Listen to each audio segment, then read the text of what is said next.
Hi, everybody. It's Robbie from Guidance from Gratitude, and I want to welcome you back to the podcast. Today, I am so honored to have Radleigh Valentine here. I have to credit Radleigh with being one of the people that really, truly kicked my butt into stepping into service in a very different way than I thought I would.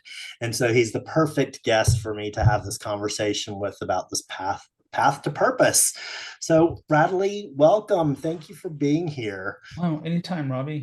So, the first thing, I guess, just to talk a little bit about is what was your kind of your background and how did you start on your spiritual journey and your personal journey before all the decks and speaker and magical thinking and sharing that with so many people worldwide. I think it's like we can go so far back. We can go back to 5 years old. I mean, it's like I really have become so ingrained in my belief that every last thing that happens in our life truly has meaning, truly has a reason. It's all guidance. I do think that sometimes if we are off path, something might happen that maybe wasn't necessarily planned that redirects us. It pushes our little dinghy back into the right direction so that we float where we're supposed to go. But as a kid, I was intuitive. I was talking to angels when I was 5. I didn't know what I was doing, but I was doing it. And I was lucky in so many ways because I was raised in the South and it wasn't exactly the mecca of progressive thought that you may have heard that it is. Yeah, Um, right. um, but I was lucky to have a mom that was just supportive of we trust our gut, we trust our feelings, we trust our senses, we believe in that stuff. Some of that's I think that some of that is just the inbred Cherokee mysticism thing that was percolating beneath consciousness while Christianity was like running rampant above consciousness. But I do think that I was lucky to have that because I had such a devoted mother that it was okay that I was different and weird in so many ways. And I still put all of that aside. I did get really into Christianity. I did get really into all of that stuff because it was ingrained. I mean, it was embroiled in literally the way I lived. And it Mhm. wasn't until I was fully out of the closet, well, mostly out of the closet, but living with, my first partner and where I came to have the what I'm going to call confidence and self-preservation to divorce myself from um, church, from super conservative church, Mhm. and say, okay, this is not really who I am. I really am interested in spirituality. I started to read. Um, I think probably one of the. I mean, I know I was reading like Celestine Prophecy. Remember Celestine Mhm. Oh Prophecy? yeah, Eight I have a million copy years. right back there. Yeah, I don't even think I still have it, but I read it, and Conversations with God rocked my world. Oh, I love that book. Literally rocked my world.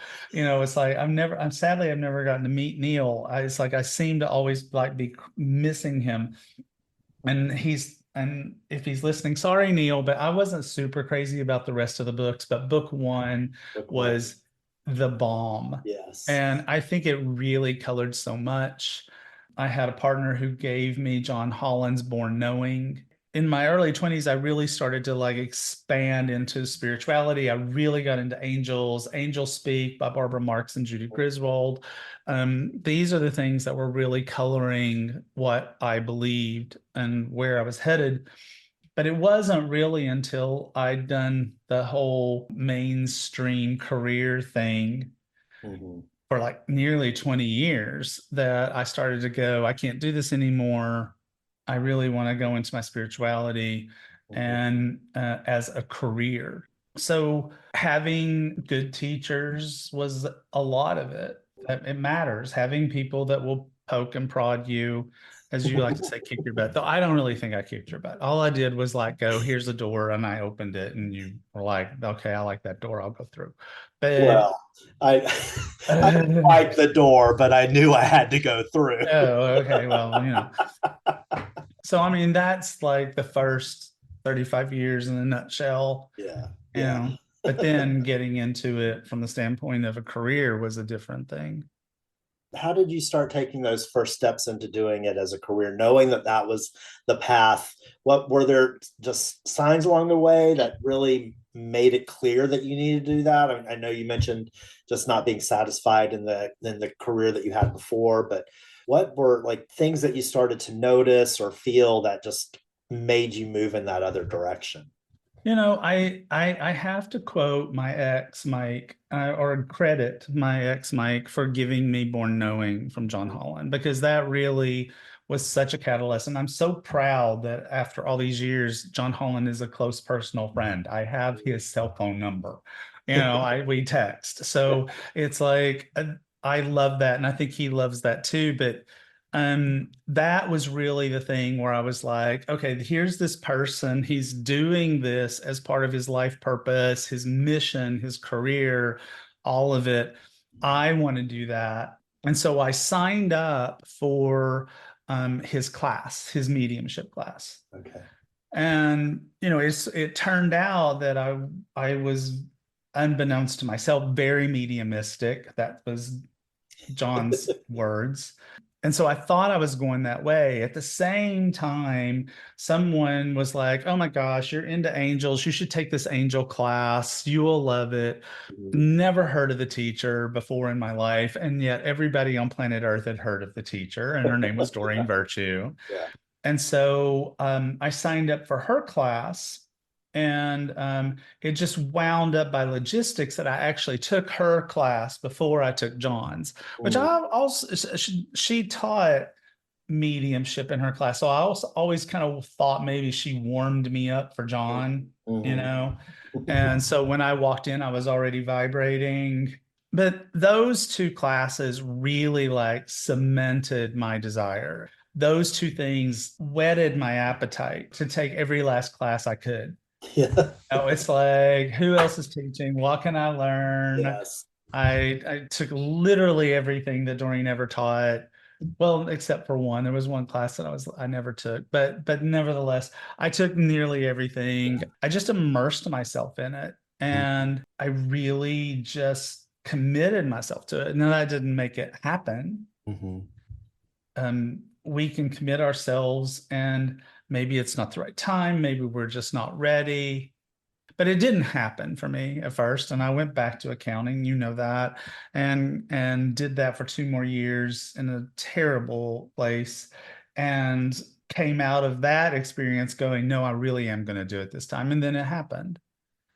And during that time, were you still taking classes, or Yeah. did you just kind of get discouraged, or did you keep up your daily practice? And No, I did keep up my daily practice, and I mean, I know there were times where I was felt a little defeated. I moved to California. I moved to Southern California for 7 months with the thought and the belief that something would happen. I would make a connection, something would happen, and nothing happened. So I went back to Denver with my tail between my legs a little bit. And that's when I kind of went back to accounting.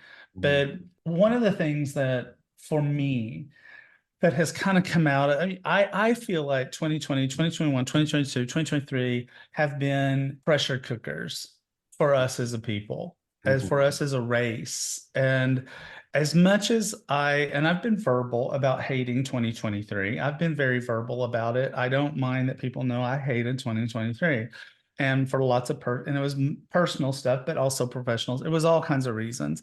And yet here I am. It's January 22nd, 2024. I'm grateful for 2023 because I think, I kind of came out of it. I feel changed. I feel like I've been steeled by fire. And I've come out of it with this new thing that I'm just sort of calling radical happiness, where Radical is, I mean, people have teased me because of my name, Radleigh, that I'm Radical Rad. And it's like, but I am so owning that moniker right now. Mhm. uh, about radical faith, about I believe, and you cannot make me not believe. You Mhm. can't. Go ahead, try. It won't work. I believe. Yeah. And I believe, and radical happiness. I am going for it. I don't care what anybody says. I am going to be my best version of happiness. Mm-hmm. That's wonderful. One thing that I just keep getting over and over since the last couple of weeks of 2023 into 2024 is just I felt Archangel Jeremiah just coming through really strong with that Oh, that's interesting. Yeah. release and review and forgiveness Right. for the Yeah. past, so we could Yeah. just get rid of all of that and move forward and Right. really build our foundation. Because if we're not taking care of ourselves, we're not going to be able to help anyone else. It was just like this chalice that we needed to fill up every day, making sure you're filling up yourself so then you can be of service to others. And whatever the service means to you, if that means just helping out a neighbor, not talking about spiritual service, but shining your light, being able to have the ability to just function through your day, Right. because being depleted, we've just gone through being depleted for so long. Well, I think exactly, and we both know Dougal Fraser. Dougal is another Hay House author, my BFF at Hay House. I talk to him and his husband multiple times a day. And, Dougal always talks about being a people pleaser. And that is a label that I know I have, that I know I am. And yet I sort of have kind of come out of it going, maybe not anymore. Mm-hmm. Fostering people, having compassion for people, helping people to empower themselves, helping people to go the next level. That's all great, and I still want that in my life. But the people pleasing, Mm-hmm. that's the part that is self-sacrificial. Mm-hmm. Absolutely. And we as a society, because society has programmed us to do it, Mm-hmm. have a tendency to um, praise or honor the concept of self-sacrifice. Mm-hmm. And I am to this place where I'm like, maybe that's stupid. Maybe it's stupid from the standpoint of self-sacrifice versus giving and caring and compassion are not the same thing. Not at all. Self-sacrificing is where we constantly, never-endingly put everybody else ahead of ourselves. Yes. And we do not foster the world, mankind, the spiritual purpose of our existence by never realizing our full potential. And you can't do that if you're not taking care of yourself. Exactly. I mean, happiness feels good for a reason. It's a compass. Mm-hmm. We are drawn towards happy experiences. Unfortunately, because when we don't have the inner happiness or the happiness that comes from full real self-realization, we start looking for happiness in artificial terms. Mm-hmm. And in alcohol, in drugs, in experiences, we start looking for other ways to hit the serotonin. But that does not reside. It will not stand. Yeah, it's not And sustainable. it's not sustainable, and but it is very destructive. Mm-hmm.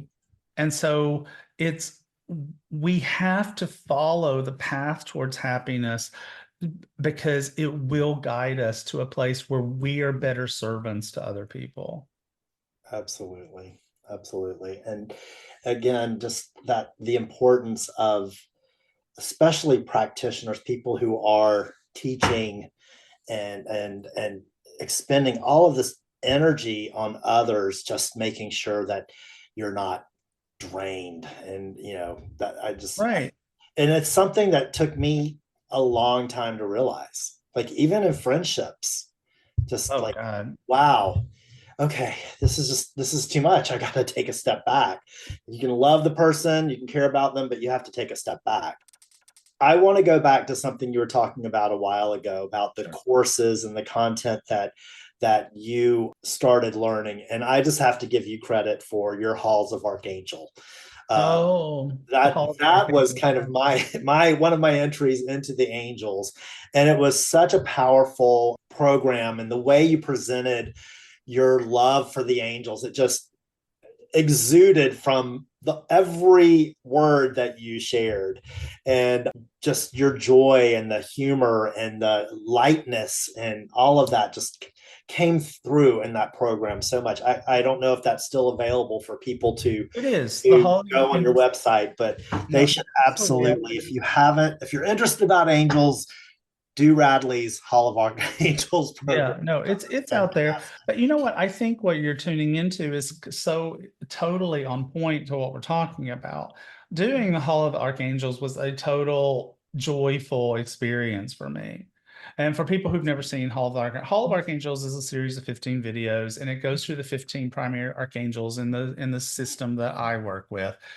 And it was an act of education, but it was also an act of utter silliness because I had a different outfit for every video, and the outfits were designed to match the archangel that I was talking about. And and so there was a certain amount of silliness, but I have found even back when, I was in my teens and I was in a clown ministry within a church, okay, within a Christian church, I was in a clown ministry and then later ran one. And that people can learn more easily through laughter. And so it was doing Hall of the Archangels was just me being me. It was just me being the silly Radleigh that I am, because I am silly.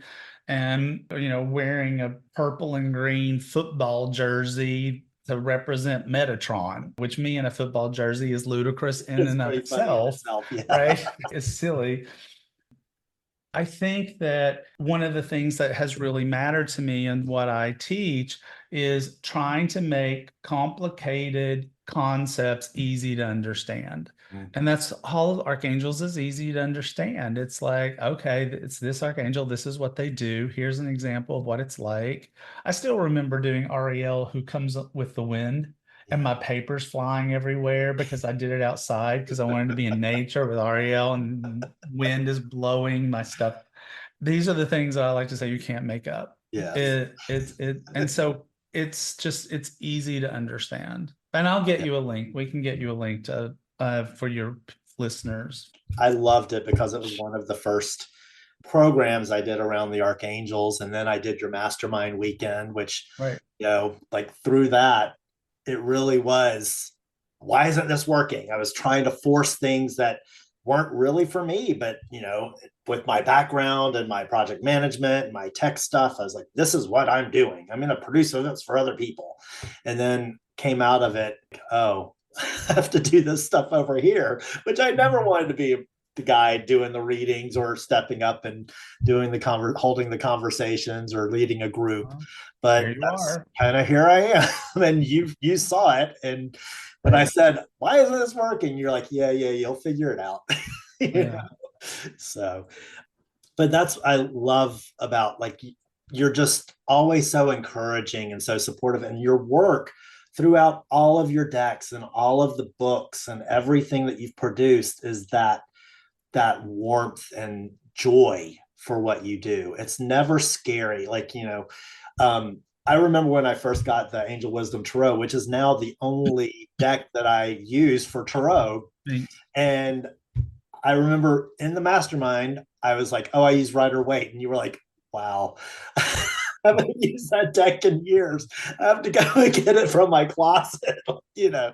And I was like, yeah, the other deck intimidates me. It's because I wasn't ready for the power of the angels and those messages and really truly connecting. But once I got there, it's just like that's it. That's what I use, because the meaning is so rich and beautiful, and there's no scary cards. There's some messages that could be challenging for people and things that they have to navigate, but there's always a way forward.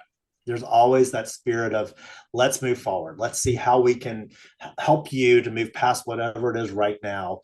And that magical thinking part just is a theme that goes and thread that goes through all of your work. And I love that. I think too, some people like are really into astrology and others are not. And I know enough about astrology to be really dangerous, but I do believe astrology solidly. I have my own astrologer. I consult with her. She is freaking never wrong. It's mind blowing and also annoying. Um, but I think that, because I'm quintuple Sagittarius, and one of the things that I think about with Sag is faith. Mhm. And I think that again, to go back to radical faith, the stubborn unwillingness to not believe that the universe loves us, to not believe that we are meant to be successful no matter what's happening. And by successful, I don't necessarily mean that we're supposed to be some billionaire someplace, unless that's what you want to be, but to have a life that feels successful from the standpoint of support and happiness and joy, and feeling like you attained something that you were looking for, and not living in anxiety and fear and worry and regrets. Regret is such a wasted emotion. Mhm. It's such a wasted emotion. I've been telling clients lately, don't shit all over yourself. Right. Like Exactly. it's just these limitations that we put on ourselves. And when you say, oh, I should have done that, that just keeps you stuck still because you're still not doing anything about it. Right.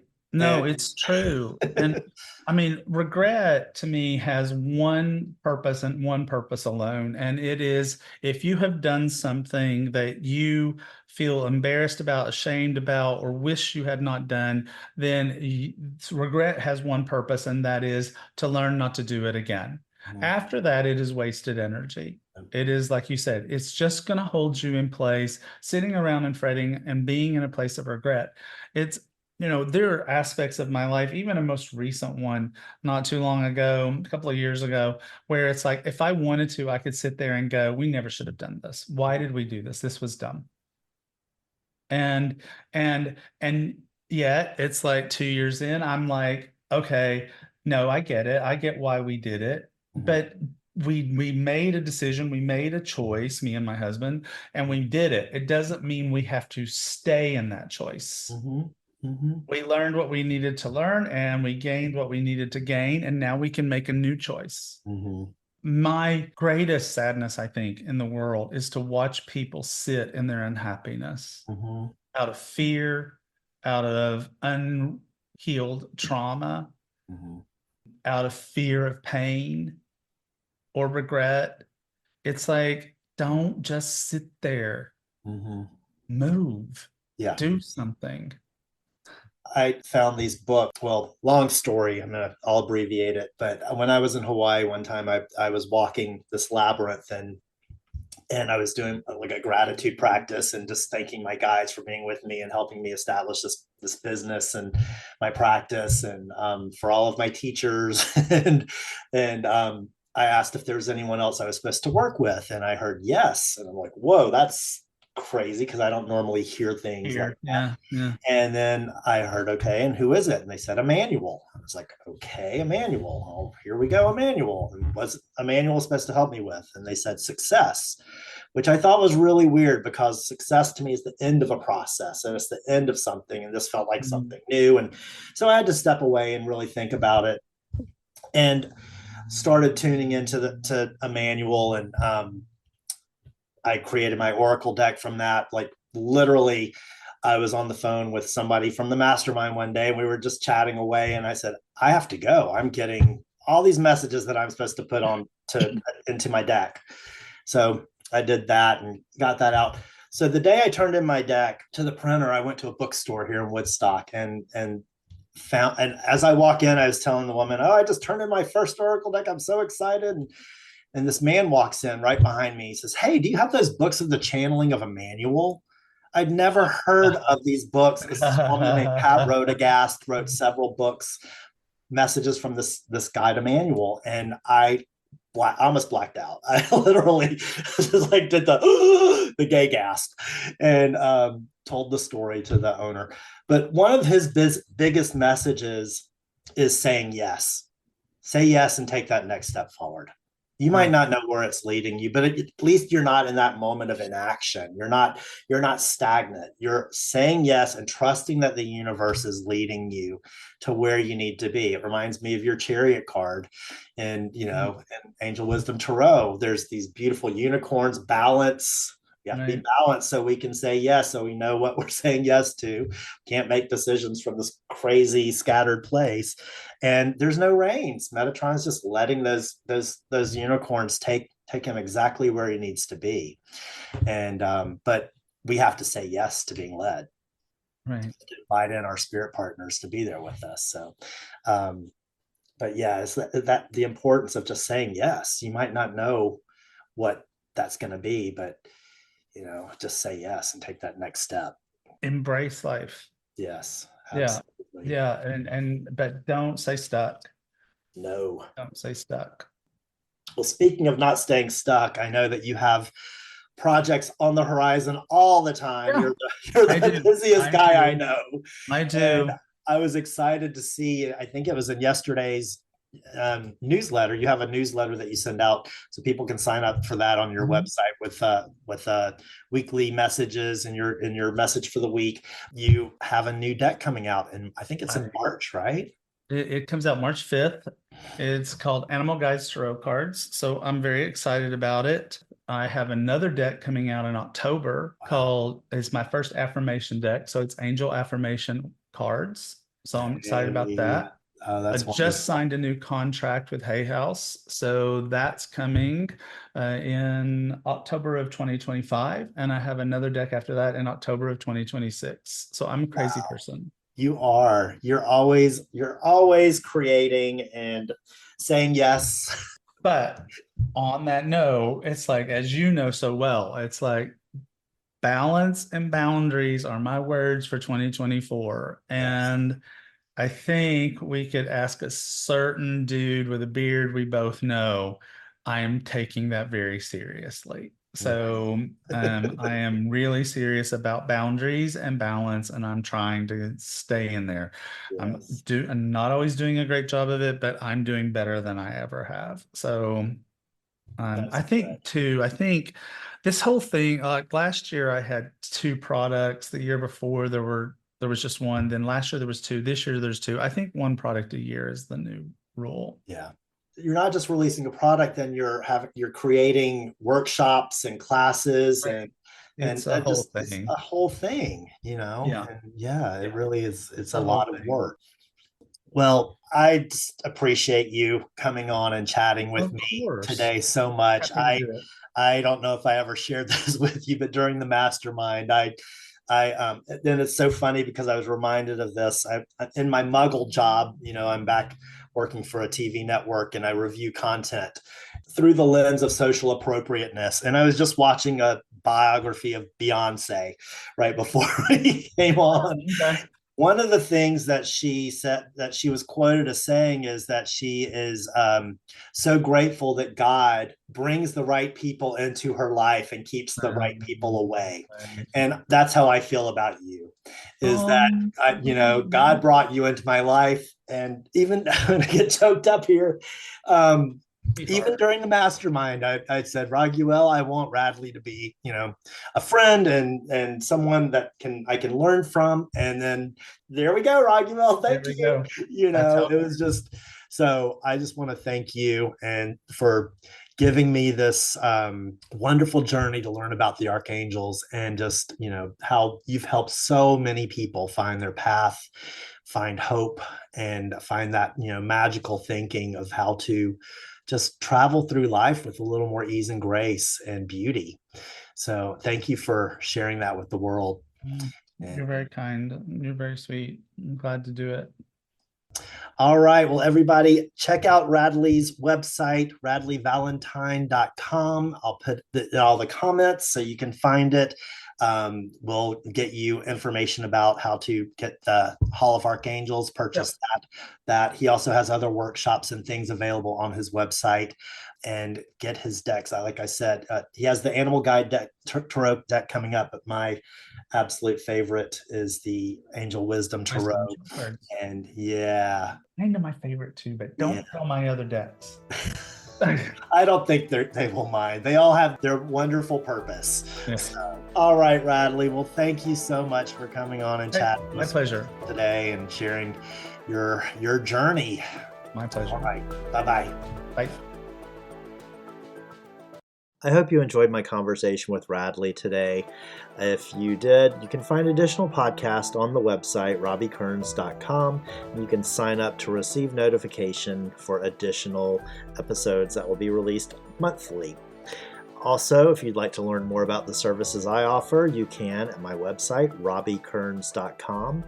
And we also have a lot of upcoming events, monthly series called Angel Answers with my dear friend and colleague Nicole Schoen, where we do personal readings for people, but also share insights about working with the archangels in everyday life. Kind of like a combo workshop and gallery reading. So it's a wonderful evening. We're doing those every third Wednesday of the month. So all of that information is on my website, and we'd love to have you join us. Thanks again for tuning in, and sending love and light to you all.